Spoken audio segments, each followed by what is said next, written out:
ডিগবৈত অখিল গগৈ কংগ্ৰেছ সহ বিৰোধী ঐক্য মঞ্চই একত্ৰিত হৈ আগন্তুক পঞ্চায়ত নিৰ্বাচনত অৱতীৰ্ণ হ'ব। ডিগবৈতে ৰাইজৰ দলৰ এক যোগদান কাৰ্যসূচীত এই মন্তব্য শিৱসাগৰৰ বিধায়ক অখিল গগৈৰ। ৰাজ্যিক বিজেপিৰ বিসম্বাদৰ সন্দৰ্ভত অখিল গগৈৰ মন্তব্য। তেওঁলোকে আকৰ্ষণ কৰিবৰ কাৰণে এইবাৰ ডেভেলপমেণ্ট পলিটিক্স, মই তেওঁলোকৰ ডেভেলপমেণ্টৰ পলিটিক্সৰ এটা উদাহৰণ দিওঁ। কালিৰ পৰা অসমত বিজেপি চৰকাৰে হুলস্থুল কৰি আছে যে অসম আকৌ উন্নতিৰ পথত জয় অসম বলৈছে বোলে। কি কৈছে যে আমাৰ ছেমি কণ্ডাক্টৰ ইণ্ডাষ্ট্ৰী আহিছে, টাটা কোম্পানী আনিছে, এনেকুৱা এটা ডাঙৰ ইণ্ডাষ্ট্ৰী আনিছে যে এইবাৰ অসমৰ চেহেৰা বদলাই দিব বুলি কৈছে। জাগিৰোডতে ছেমি কণ্ডাক্টৰ ইণ্ডাষ্ট্ৰীটো হ'ব আৰু জাগিৰোডৰ সেই ছেমি কণ্ডাক্টৰ ইণ্ডাষ্ট্ৰীয়ে অসমৰ ভৱিষ্যত বদলাই দিব বুলি কৈছে। এতিয়া মোৰ প্ৰথম প্ৰশ্নটো হ'ল যে জাগিৰোডত তৈয়াৰ কৰা ছেমি কণ্ডাক্টৰ ইণ্ডাষ্ট্ৰীয়ে আমাৰ ডিগবৈ বিধানসভা সমষ্টিৰ কেইজন মানুহক চাকৰি দিয়ে? আমাৰ তিনিচুকীয়া জিলাত কেইটা সমষ্টি আছে? 6টা নহয়, 5টা নে 6টা? তিনিচুকীয়া জিলাত 6টা বিধানসভা সমষ্টি আছে। শদিয়া বিধানসভা সমষ্টিৰ মানুহক কেইটা চাকৰি দিব? মাৰ্ঘেৰিটা বিধানসভা সমষ্টিৰ মানুহক কেইটা চাকৰি দিব? তিনিচুকীয়া বিধানসভা সমষ্টিৰ মানুহক তোমাৰ কেইটা চাকৰি দিব? ডুমডুমা বিধানসভা সমষ্টিৰ মানুহক কেইটা চাকৰি দিব? ডিগবৈ বিধানসভা সমষ্টিৰ মানুহক কেইটা চাকৰি দিব? আৰু কি থাকিলে? মাকুম বিধানসভা সমষ্টিৰ মানুহক কেইটা চাকৰি দিব? তেওঁলোকে কৈছে যে ছেমি কণ্ডাক্টৰ ইণ্ডাষ্ট্ৰীয়ে অসমখন বদলাই দিব। যদি ছেমি বাহিৰৰ পৰা অহা এটা টাটা কোম্পানী বা অন্য কোনোবা এটা কোম্পানীয়ে এটা ইণ্ডাষ্ট্ৰী খুলি যদি দেশৰ চৰিত্ৰ বদলাই দিব পাৰে, তেতিয়াহ'লেতো আমি আমাৰ দেশখনক আদানী বা আম্বানী বা টাটাক দি দিলেতো আৰু বেলেগ চৰকাৰ কৰাৰ দৰকাৰ নাই, তেতিয়াহ'লে আমি তেনেকৈ চলিবলৈহেঁতেন। মনত ৰাখিব যে ছেমি কণ্ডাক্টৰ ইণ্ডাষ্ট্ৰী যিটো ঠাইত বহুৱাইছে সেইটো ঠাইত চৰকাৰী ইণ্ডাষ্ট্ৰী এটা বন্ধ কৰি তাত এটা প্ৰাইভেট কোম্পানীৰ ইণ্ডাষ্ট্ৰী বহুৱাইছে। তাত আছিলে আমাৰ নগাঁও কাগজ কল বন্ধ কৰি দিলে।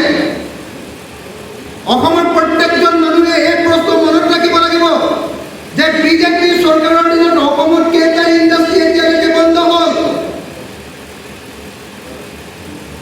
নগাঁও কাগজ কল, কাছাৰ কাগজ কলৰ পৰা আৰম্ভ কৰি ৰঙিয়াৰ এপলৰ পৰা আৰম্ভ কৰি কিমানটা ইণ্ডাষ্ট্ৰী এতিয়ালৈকে বিজেপি চৰকাৰৰ দিনত বন্ধ হ'ল? বিজেপি চৰকাৰৰ দিনত যিমানবিলাক চৰকাৰী ইণ্ডাষ্ট্ৰী আছে এটা এটাকৈ ইণ্ডাষ্ট্ৰী বন্ধ হৈ গৈ আছে। খুব বেছি এই ডিগবৈত থকা যিটো আমাৰ ইণ্ডাষ্ট্ৰী তেল শোধনাগাৰ, এইটো কেইদিন চলিব এইটো এটা প্ৰশ্নৰ বিষয়। নামৰূপৰ সাৰ কাৰখানা যিকোনো সময়তে বন্ধ হৈ যাব পাৰে। এই বন্ধ হওঁ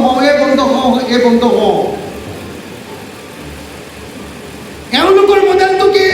এওঁলোকৰ মডেলটো হ'ল যে চৰকাৰী সকলোবিলাক যিবিলাক আছে, চৰকাৰী যিমান ইণ্ডাষ্ট্ৰী আছে সকলো চৰকাৰী ইণ্ডাষ্ট্ৰী বন্ধ কৰি দিয়া হ'ব। এইটো হ'ল বিজেপিৰ মডেল। আৰু প্ৰাইভেট কোম্পানীবিলাকক সকলো দি দিয়া হ'ব।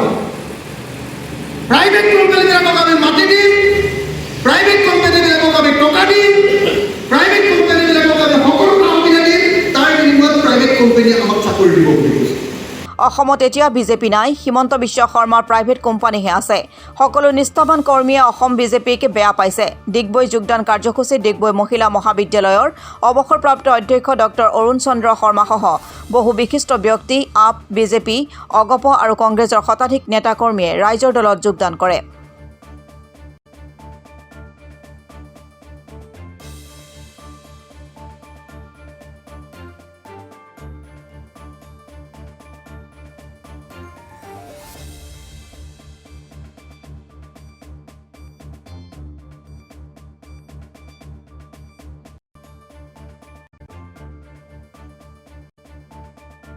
সমষ্টিত যথেষ্ট সংখ্যক লোক জাতীয় দলত, ৰাইজৰ দলত ইতিমধ্যে যোগদান কৰিছে যে আৰু কেনেধৰণে পাইছে আৰু পৰৱৰ্তী সময়ত এতিয়া আৰু অসমত বিজেপিৰ কোনো দুৰ্গ নাই।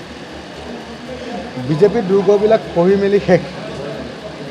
আপোনালোকে নিজেই গম পাইছে যে অসমৰ যিমান নিষ্ঠাৱান বিজেপি কৰ্মী আছিলে, এজন এজনকৈ বিজেপিৰ কৰ্মীবিলাকে বিজেপি দলক বেয়া পালে। কাৰণ বিজেপি দলৰ যিবিলাক নিষ্ঠাবান কৰ্মী আছিলে, যিবিলাকে দলটোক বহুত কষ্টৰে গঢ়িছিলে, তেওঁলোকে সপোনৰ যিটো দল গঢ়ি তুলিছিলে, সপোনৰ অসম যিখন গঢ়িব খুজিছিলে, সেই সপোনৰ দলটোক হাইজেক কৰি লৈ গ'ল হিমন্ত বিশ্ব শৰ্মা নামৰ এজন মানুহে। এতিয়া গোটেই বিজেপি দলটোক হৈ গ'ল Himanta Biswa Sarma company private limited, HBH company private limited. চাৰিওফালে গোটেই কেৱল আৰু কেৱল এতিয়া হিমন্ত বিশ্ব শৰ্মা। তাত না RSSৰ কিবা প্ৰভাৱ চলে, না কিবা বিজেপিৰ প্ৰভাৱ চলে, না বিজেপিৰ কেন্দ্ৰীয় কমিটিৰ প্ৰভাৱ চলে। কেইজনমান মানুহৰ এতিয়া প্ৰাইভেট কোম্পানীত পৰিণত হৈ গ'ল অসম বিজেপিটো, আৰু সেইকাৰণে বিজেপিৰ ভিতৰৰ সকলোবিলাক কৰ্মী, নিষ্ঠাবান কৰ্মী, দলীয় কৰ্মীবিলাক এতিয়া খৰ্গহস্ত হ'ল, অসন্তুষ্ট হ'ল, আৰু সেইকাৰণে অসমত এতিয়া ক'তো দুৰ্গ নাই। সেইকাৰণে ডিগবৈৰ নিচিনা যিবিলাক বিজেপিৰ দুৰ্গ বুলি কৈছিলে, তাত আপোনালোকে নিজে দেখিলে আজি আমাৰ শতাধিক বিজেপি কৰ্মীয়ে আমাৰ দলত যোগদান কৰিলে।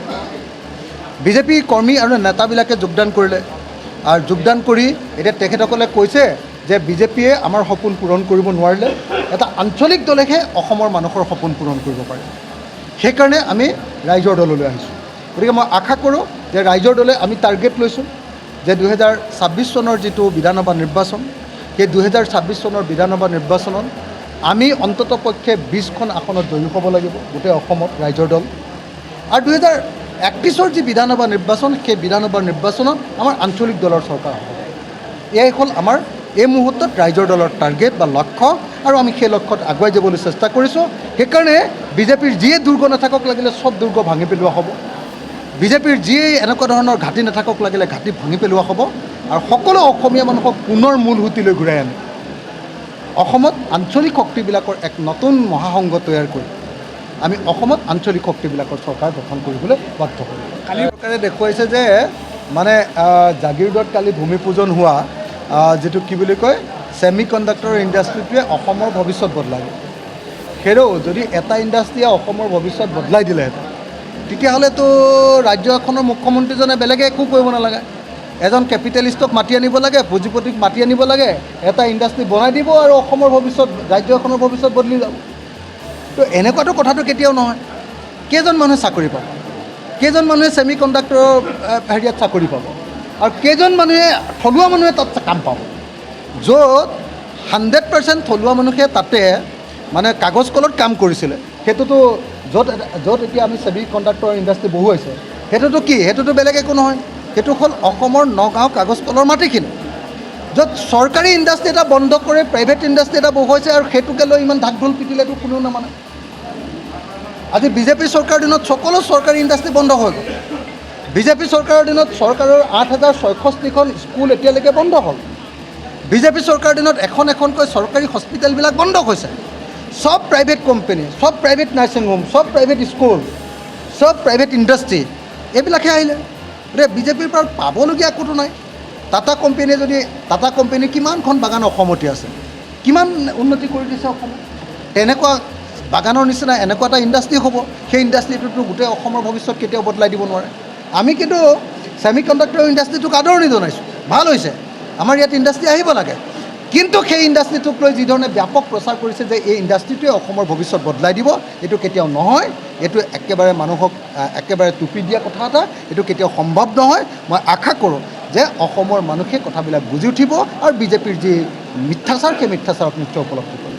আমি সকলো বিৰোধী ঐক্য শক্তিয়ে, বিৰোধী ঐক্য মঞ্চই আমি একেলগে নিৰ্বাচন খেলিম। কংগ্ৰেছ থাকিব লগত, তো কংগ্ৰেছ, ৰাইজৰ দল, অসম জাতীয় পৰিষদ, 16টা বিৰোধী ৰাজনৈতিক দল, মই সকলোকে আহ্বান জনাওঁ যে পঞ্চায়ত নিৰ্বাচনত ঐক্যবদ্ধভাৱে নিৰ্বাচন খেলিব লাগে। কংগ্ৰেছ দলেও অকলে নিৰ্বাচন খেলিম বুলি ক'ব নালাগে। আমি সকলোৱে মিলি ঐক্যবদ্ধভাৱে বিজেপিক পৰাভূত কৰিব লাগিব, আৰু সেই সংকল্পৰে 26লৈকে একেলগে আগবাঢ়িম। খেলিব জানো আপোনালোকৰ লগত? আমি একেলগে খেলিম।